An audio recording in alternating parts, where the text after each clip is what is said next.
morning students. Now our new lesson is verb. Already we have finished our chapter pronoun. Now we have taken a new chapter verb. What is verb? Now we will see what is the definition of verb with some example. Thereafter we will see how many kinds of verb are there. Okay. So first let's have a look के the definition of verb. तो देखिए definition of verb, अब हम नया chapter ले रहे हैं verb, क्रिया जिसको हम कहते हैं। ये होता क्या है? A verb is a word used for denoting an action. क्रिया एक ऐसा शब्द है जिसका प्रयोग हम किसी कार्य को बताने के लिए करते हैं। क्रिया एक ऐसा शब्द है जिसका प्रयोग हम किसी कार्य को बताने के लिए करते हैं, जैसे वॉक चलना, प्ले खेलना, रन दौड़ना, सी देखना, वॉच देखना, ईट खाना, ठीक है, टेक लेना। तो ये सारी क्रिया है जिसका काम कार्य करने के लिए किया जाता है। सब एग्जाम्पल है, आई प्ले फुटबॉल, तो मैं फुटबॉल खेलता हूँ, तो प्ले क्या है? वर्ब है। He is singing a song, वह एक गाना गा रही है, तो सिंगिंग भी वर्ब है और इज भी वर्ब है। तो ठीक है, इस तरह से होता है जिसका काम क्या होता है?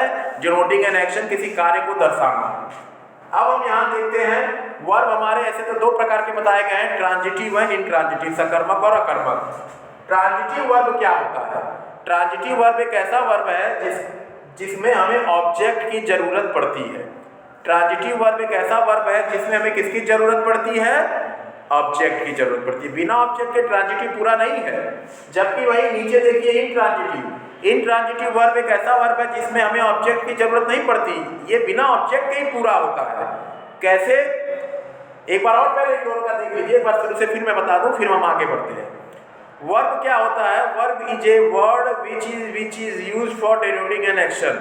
वर्ब एक ऐसा शब्द है जिसका प्रयोग हम किसी कार्य को दर्शाने के लिए करते हैं।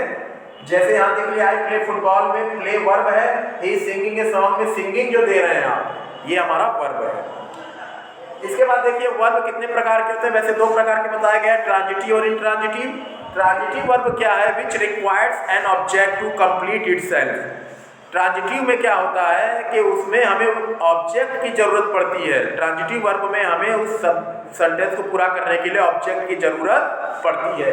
बल्कि इनट्रांजिटिव में we does not require any object to complete itself. जबकि इनट्रांजिटिव वर्ब में हमें किसी ऑब्जेक्ट की जरूरत नहीं पड़ती है, अपने आप में पूरा होता है। अब मैं आपको एग्जाम्पल की मदद से बताऊंगा कैसे। देखिएगा इधर एग्जाम्पल की मदद से किस तरह से आपका जो है मैं इसको बताऊंगा, ध्यान से देखिए।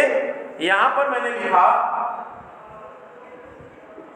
ट्रांजिटिव वर्ब, यहां पर लिखा इनट्रांजिटिव वर्ब, है ना। एग्जाम्पल देखिएगा कैसे, वहां मैंने बताया था इसमें ऑब्जेक्ट की जरूरत पड़ती है और इसमें हमें ऑब्जेक्ट की जरूरत नहीं पड़ती है। तो मैंने यहां कह दिया ही मेड।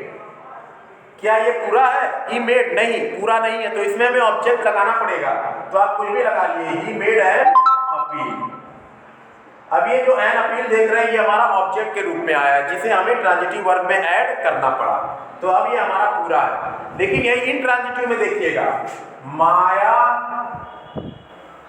Set down. अब क्या आपको यहाँ ऑब्जेक्ट लगाना है? नहीं लगाना है, ऑलरेडी अपने आप में पूरा है, कोई ऑब्जेक्ट लगाने की जरूरत नहीं। तो ये हमारा पूरा है, यहाँ ऑब्जेक्ट की जरूरत नहीं पड़ी।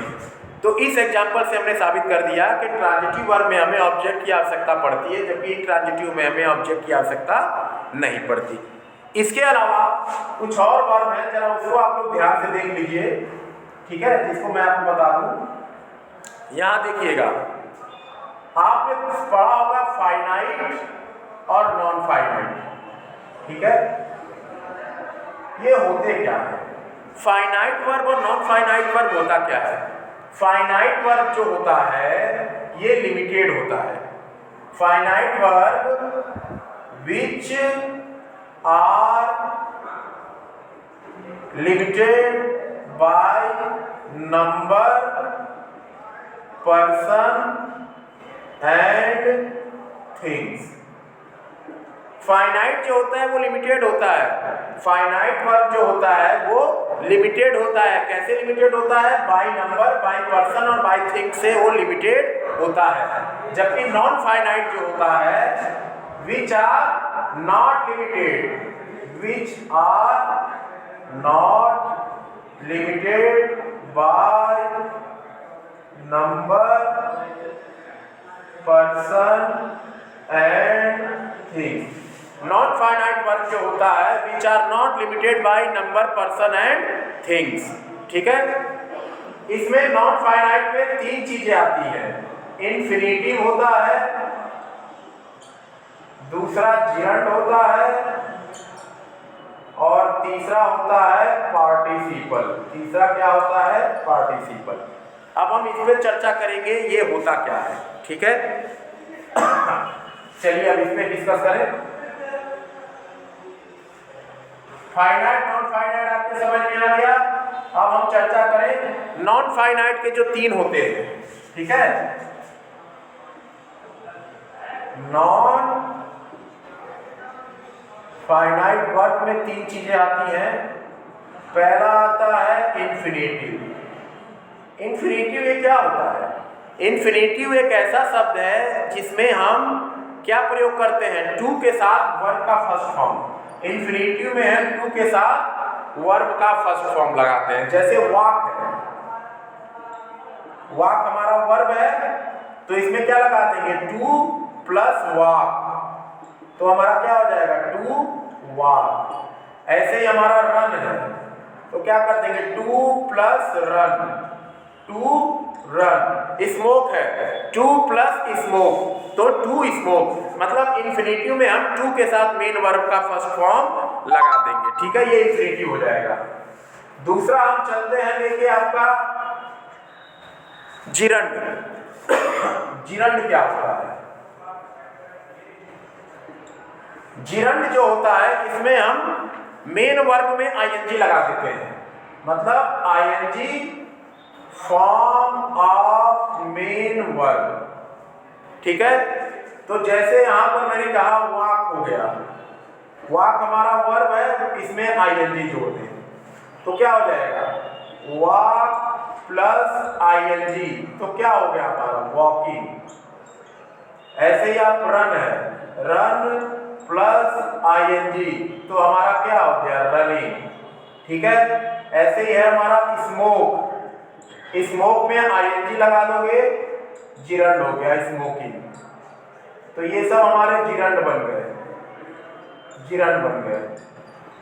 और जब आईएनजी हटा लोगे तो फिर जिरंड हट जाएगा। ये मतलब जिरंड का मतलब होगा मेन वर्ब में आईएनजी लगाते हैं। स्मोक है तो स्मोकिंग, वॉक है तो वॉकिंग, रन है तो रनिंग, सारे वर्ब में आप आईएनजी लगा देंगे तो वो हमारा जिरंड हो जाएगा। अब हमारा आता है पार्टिसिपल।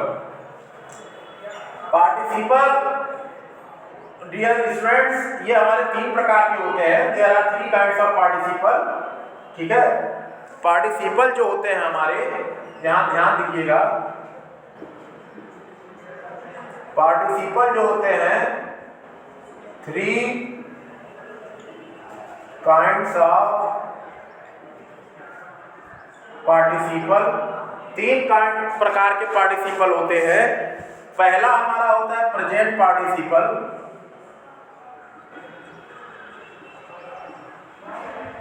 ठीक है, दूसरा हमारा होता है पास्ट पार्टिसिपल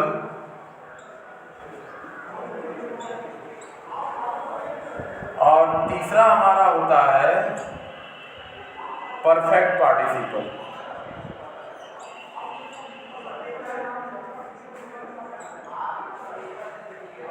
ये तीन होते हैं। प्रेजेंट पार्टिसिपल को हम एक्टिव पार्टिसिपल भी कहते हैं। प्रेजेंट पार्टिसिपल को हम एक्टिव पार्टिसिपल भी कहते हैं। पास्ट पार्टिसिपल को हम पैसिव पार्टिसिपल भी कहते हैं और इसको तो केवल परफेक्ट पार्टिसिपल ही कहा जाता है। अब देखिएगा, जो हमारा प्रेजेंट पार्टिसिपल होता है, जब हम मेन वर्ब में आईएनजी लगाते हैं। प्रेजेंट पार्टिसिपल में हम क्या करते हैं? आईएनजी फॉर्म लगाते हैं। प्रेजेंट पार्टिसिपल में हम आईएनजी फॉर्म लगा देंगे। वॉक है तो वॉकिंग, सिंग है तो सिंगिंग, इसमें प्रेजेंट पार्टिसिपल में हम वर्ब में आईएनजी फॉर्म लगा देंगे। वॉक है तो वॉकिंग, सिंग है तो सिंगिंग, रन है तो रनिंग। बस यही ध्यान दीजिए, प्रेजेंट पार्टिसिपल को हम एक्टिव पार्टिसिपल भी कहते हैं और इसमें हम इसका मेन जो होता है पॉइंट, इसमें हम आईएनजी लगा देते हैं मेन वर्ब में। वही पास्ट पार्टिसिपल देखिए, पास्ट पार्टिसिपल में हम सीधे मेन वर्ब का थर्ड फॉर्म लगाते हैं। पास्ट पार्टिसिपल में हम मेन वर्ब का थर्ड फॉर्म लगाते हैं, जिसको हम पैसिव पार्टिसिपल भी कहते हैं। जैसे अगर वॉक है तो थर्ड फॉर्म बना दीजिए वॉक, रन है तो थर्ड फॉर्म क्या बनाएंगे, रन बनाएंगे, ठीक है। टीच है तो थर्ड फॉर्म टॉट बना दीजिए, तो ठीक है, इस तरह से बनाएंगे। मतलब पास्ट पार्टिसिपल में हम क्या करते हैं, इसको पैसिव पार्टिसिपल भी कहते हैं। इसका जो मेन पॉइंट होता है कि इसमें हम मेन वर्ब का थर्ड फॉर्म प्रयोग कर देते हैं। और अंत में हमारा परफेक्ट पार्टिसिपल आता है, जिसमें हम क्या करते हैं, ध्यान से देखिएगा।